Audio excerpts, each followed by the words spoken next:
Got two first for Okie. What did it mean to see Barkov back out there for practice today? It was great.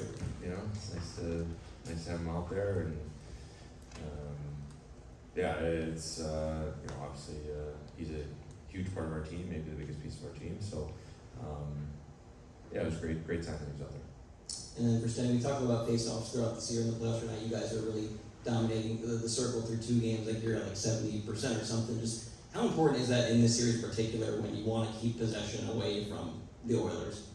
Yeah, it's obviously it's a huge piece of every game.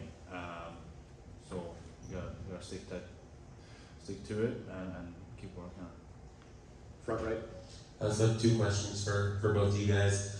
First, Paul's kind of mentioned a couple times that the series against Boston got mean. I think is the word he used.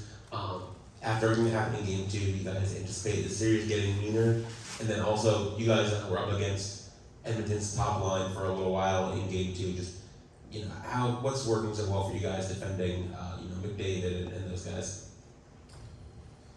You want to go first? I think just trying to stay calm, trying to stay patient. Pressure when we can, and obviously they're skilled guys, but just pressure when we can and be hard.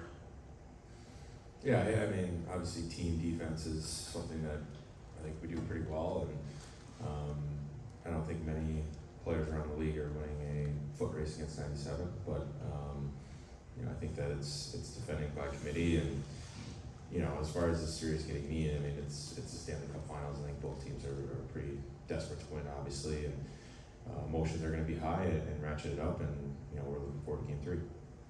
Left side, front row. Kyle, you're going to Edmonton for 2 games. You need 2 wins to win the Stanley Cup. Do you allow that to enter your mind that you're 2 away? Well, it's going to be impossible not to be on your mind, but in saying that, when you go to the rink or when you're preparing for the game, you're preparing for 1 game, and that said, your next game is always the most important one. So we're focusing on Game 3. Obviously you can think about the bigger picture if you want, but once it's time to go, there's no thoughts of that. It's about your next shift. It's about the next period, the next game. Front right, George. This question's for both of you guys, if you don't mind answering. You guys are such a strong defensive team, but how big has Sergei Bobrovsky been, not only the first 2 games of this series, but throughout the whole playoffs? I know he didn't have to carry the load the first 3 rounds, but just in general, all postseason. Well, he's been unbelievable the whole season. He's there when we need him, and obviously he gives us a lot of confidence and playing our game, and we know when we have him in the back. Yeah, it's phenomenal just to watch him work every day, and he makes all these saves, and he's always in the right position, it seems like, during the games, and that's not by accident. It's because of how dialed in he is in his preparation. So I think that's been the most the funnest part for me is just watching him every day and how it's translating to the games. Front left, Tom.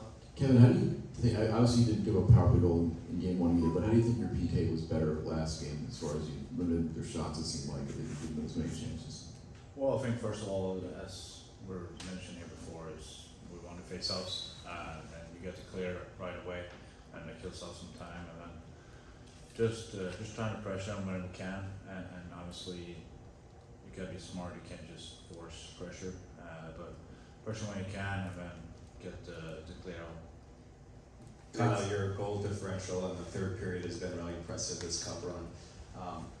On the road, is it more of a mentality, like it's an even game to score?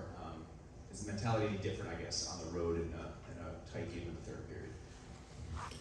I don't think so. I think we're pretty comfortable in those types of games. The guys, well before I got here, have been playing a brand of hockey that, is suited for a game like that.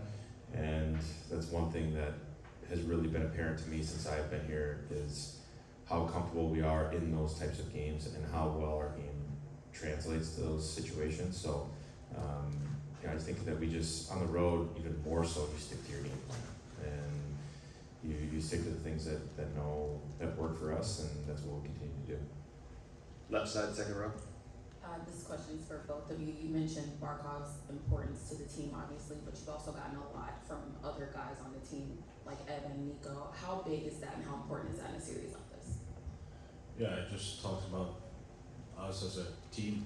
I feel like we get goals from pretty much everyone. We have a lot of faith in this group, and I feel like a lot of guys stepping up.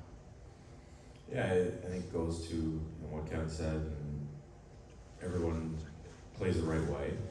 So there's going to be opportunities just through how we play, and it doesn't really matter which line is getting those opportunities. It's just kind of the nature of our game and what we do. So when you see a guy like Evan scoring a couple goals last game, it's just phenomenal for everybody. Everyone's extremely happy. For anybody else that scores, obviously this time of year, that's how it's going to be. But we have a lot of different guys that can contribute in the offensive end. There are no more questions. Thanks for your time, guys. Thanks. Thank you, fellows.